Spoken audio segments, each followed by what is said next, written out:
Bienvenidos a En Cristo, con su amigo y hermano Mario Cortés. Hoy quiero invitarles a reflexionar sobre una pregunta que va al núcleo de nuestra fe. ¿Tienes una mente bíblica? No me refiero únicamente a conocer versículos de memoria o a estar familiarizado con relatos bíblicos. Hablo de algo mucho más profundo, más transformador. ¿Está tu mente conformada por la palabra de Dios? ¿Es tu cosmovisión moldeada por la verdad divina y no por las corrientes de pensamiento de este mundo? En un tiempo donde las ideologías humanas luchan por redefinir lo bueno y lo malo, lo justo y lo injusto, tener una mente bíblica no es una opción, es una necesidad vital. La Escritura no solo nos invita a renovar nuestra mente, como declara Pablo en Romanos 12:2, sino a que esa renovación nos lleve a discernir la voluntad de Dios, lo que es bueno, agradable y perfecto. Pero, seamos sinceros, ¿cuánto de nuestra forma de pensar, de nuestras decisiones diarias y de nuestras prioridades realmente reflejan los valores del reino de Dios? Si somos honestos, muchas veces nuestras ideas están más influenciadas por la cultura que por la Escritura. Este no es solo un problema moderno, es un desafío que la humanidad ha enfrentado desde Génesis, cuando la serpiente cuestionó la palabra de Dios diciendo, ¿con qué Dios os ha dicho? Hoy te invito a explorar conmigo cómo podemos identificar y desarrollar una mente bíblica, una mente que no solo conozca la Escritura, sino que la viva, la respire y la defienda en un mundo que constantemente intenta silenciarla. Porque, al final del día, no es solo cuestión de tener una mente llena de conocimiento, sino una mente rendida al Señor. Así que, si este tema te interesa o has estado buscando una respuesta sin éxito, quédate con nosotros y mira este video hasta el final. Antes de comenzar, quiero agradecerte por dedicar tu tiempo, por tus valiosos comentarios que enriquecen esta comunidad y nos ayudan a crecer juntos. También, gracias por dejar tu me gusta y activar la campanita para no perderte ninguno de nuestros contenidos. ¿Estás listo para este viaje? Entonces, comencemos. El acto de pensar bíblicamente va más allá de una mera imitación de los patrones de pensamiento observables en las Escrituras. Es una transformación integral de nuestra mente y perspectiva, moldeada por los valores, principios y verdades eternas que Dios ha revelado. Cuando hablamos de este tema, nos referimos a la capacidad de juzgar y discernir el mundo, nuestras decisiones y nuestra propia vida bajo la luz de las Escrituras. Tener una mente bíblica no es simplemente adoptar valores cristianos o una ética moral o moverse en cultura evangélica, tampoco es un acto religioso. El tener una mente bíblica es un proceso exclusivo para los creyentes que han sido regenerados por el Espíritu Santo, reconocen el señorío de Cristo y viven conforme a Gálatas 2:20. Esto significa que la renovación de la mente solo es posible para aquellos que han experimentado la salvación, ya que 1. Han sido regenerados por el Espíritu. Lo que es nacido del Espíritu, Espíritu es, Juan 3:6. 2. Cristo vive en ellos. La vida del creyente ya no es guiada por sus propios deseos, sino por la vida de Cristo que opera en ellos. 3. Son capacitados por el Espíritu Santo. Solo los salvos tienen acceso al poder del Espíritu que obra en el proceso de renovación. Tener una mente bíblica no es un esfuerzo humano autónomo ni un acto independiente, sino el fruto de una vida arraigada en Cristo, no con Cristo, quien es el fundamento de nuestra transformación. Esta renovación es posible únicamente cuando hemos rendido nuestra agenda, nuestras expectativas y propósitos al señorío de Cristo, permitiendo que su Espíritu y su palabra moldeen nuestra manera de pensar y vivir, conforme a su propósito eterno. La afirmación que hacemos de que la renovación es exclusiva para los salvos tiene su fundamento en una razón ontológica, es decir, de naturaleza, no es un dogma y las razones son precisas. Primero, la mente no regenerada está enemistada con Dios. Antes de la regeneración, la mente humana está cautiva por el pecado y es incapaz de someterse a la voluntad de Dios, porque el ocuparse de la carne es muerte, pero el ocuparse del Espíritu es vida y paz.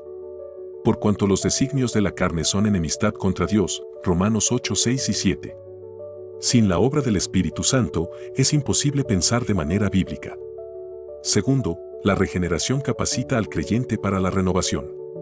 En la salvación, el Espíritu Santo transforma el corazón y comienza el proceso de renovación de la mente. Este cambio es posible porque el creyente ha sido hecho una nueva criatura, 2 Corintios 5:17. Y porque la mente de Cristo está disponible para los que son de Él, 1 Corintios 2:16.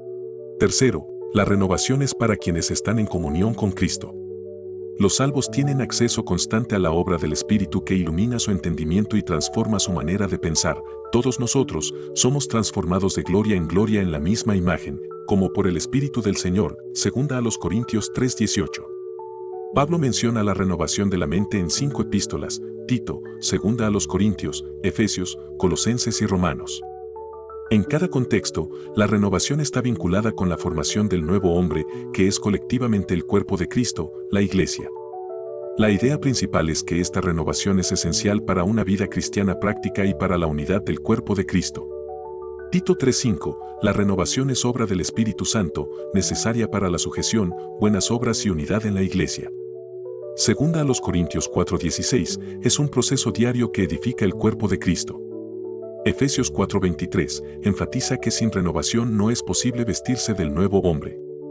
Colosenses 3:10, la renovación conduce al conocimiento pleno y a la conformidad con la imagen de Cristo.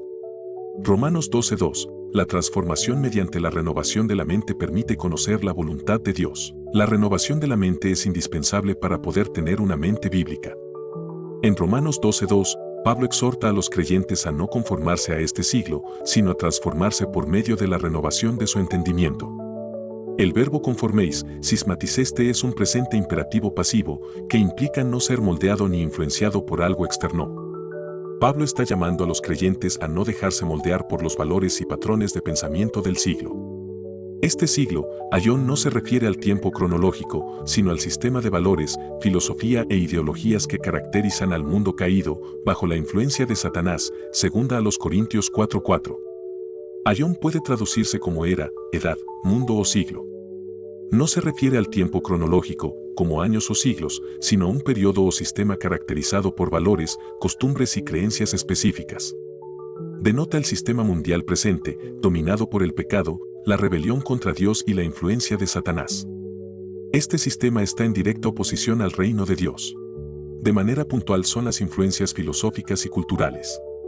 El siglo incluye todas las ideologías, modas y filosofías que exaltan al hombre, ignoran a Dios y promueven el pecado.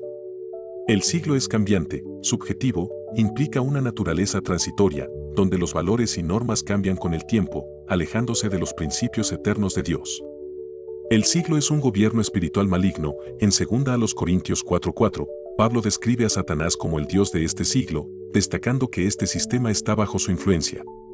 Esta es la razón por la que Pablo advierte que los creyentes no deben permitir que el mundo los moldee o influencie. Este siglo representa una cosmovisión opuesta a Dios, con principios que exaltan el materialismo, el egoísmo, el hedonismo, el relativismo moral y el rechazo de la verdad divina. La aplicación práctica es vivible y se expresa, rechazando la corriente cultural. Los creyentes deben resistir las modas, filosofías y prácticas que contradicen los valores del reino de Dios. Esto es, vivir contraculturalmente. No se trata de aislamiento, sino de mantener una identidad que no se conforme al molde del mundo, sino al de Cristo. 1 Pedro 1, 14 y 15. Este proceso de renovación, anakainosis, no es automático ni pasivo, requiere un esfuerzo consciente y una dependencia activa en el Espíritu Santo. Pensar bíblicamente significa, en esencia, permitir que Dios redefina y restaure nuestra manera de percibir el mundo, nuestros valores y prioridades. Esto demanda un cambio profundo que afecta no solo cómo pensamos y hablamos, ya que el habla expresa el pensamiento, también cómo vivimos, evaluando nuestros pensamientos y acciones a la luz de la voluntad revelada de Dios. La mente bíblica requiere vigilancia constante sobre lo que alimenta nuestros pensamientos. Oración persistente para pedir sabiduría y discernimiento. Obediencia diaria a la voluntad de Dios, reflejando su carácter en nuestras decisiones. El creyente refleja a Cristo en su carácter, actitudes y acciones. Por tanto, el tener una mente bíblica es algo visible, refleja el ser, y este ser tiene discernimiento espiritual. Tiene la capacidad de evaluar y juzgar correctamente. El verbo griego dokimás, usado en Romanos 12:2, para que comprobéis cuál sea la voluntad de Dios, significa probar, examinar o verificar algo, como se haría con metales preciosos. Tiene un juicio basado en la verdad de Dios. No es una intuición humana, sino una habilidad otorgada por el Espíritu Santo para evaluar las cosas desde la perspectiva divina. 1 a los Corintios 2, 14 y 15. Tiene una herramienta para caminar en santidad. Es fundamental para tomar decisiones que alineen nuestras vidas con los principios del reino de Dios. El discernimiento espiritual no es innato, es un don de Dios que se desarrolla activamente a través de la comunión íntima y cotidiana con Dios. En este sentido, el estudio profundo de la palabra de Dios es una práctica no solo frecuente, sino incorporada al ser y al quehacer diario. La Escritura es la norma absoluta de la verdad. Conocerla profundamente nos capacita para distinguir entre lo que es verdadero y lo que es falso. Salmo 119, 105. Jesús usó la Escritura para discernir y resistir las tentaciones de Satanás. Mateo 4, 1 al 11. La dependencia del Espíritu Santo es indispensable. El Espíritu es quien nos guía a toda la verdad. Juan 16, 13. Orar por sabiduría y guía es fundamental para discernir correctamente. Santiago 1, 5. Una vida de oración es algo que Efesios 6, 18 al 24 pide hagamos en todo momento y que 1 Tesalonicenses 5, 16 al 18 nos recuerda que lo hagamos sin cesar. La oración constante afina nuestra sensibilidad espiritual. A través de la comunión con Dios, aprendemos a escuchar su voz y distinguirla de otras influencias. Por su parte, Hebreos 5:14 nos llama a ejercitar nuestros sentidos espirituales. Esto implica aplicar los principios bíblicos a las decisiones diarias y aprender de la experiencia. Buscar consejo de creyentes maduros es siempre necesario. Proverbios 11:14 dice, donde no hay dirección sabia, caerá el pueblo, mas en la multitud de consejeros hay seguridad. Los creyentes maduros pueden ayudarnos a evaluar situaciones desde una perspectiva bíblica. La renovación de la mente no es simplemente un ideal inspirador, es un mandato divino que afecta cada aspecto de nuestra vida.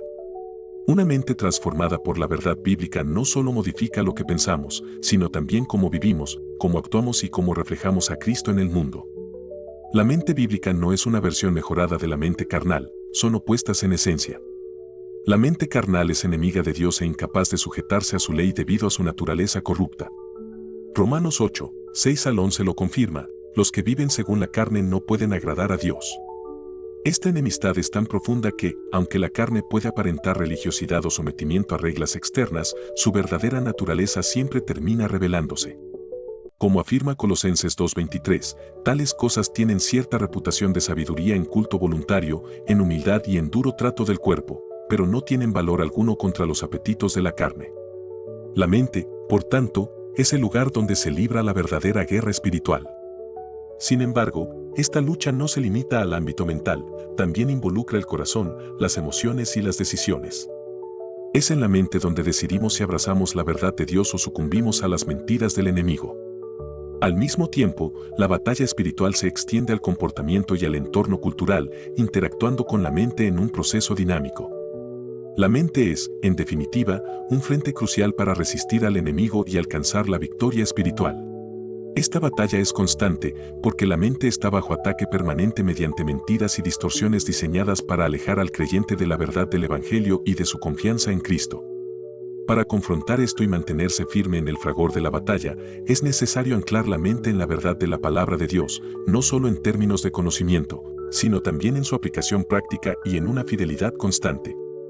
Hoy te pregunto, ¿qué molde está formando tu mente? Si no es el molde de Cristo, es el molde del mundo. Permite que el Espíritu Santo te renueve y que su palabra sea el fundamento de tu vida.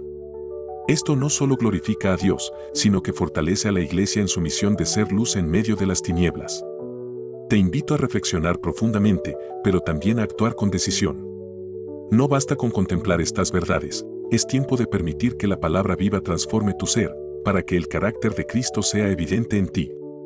La lucha por una mente bíblica es la lucha por una vida conforme al corazón de Dios. Gracias por estar ahí y hasta pronto. Bendiciones.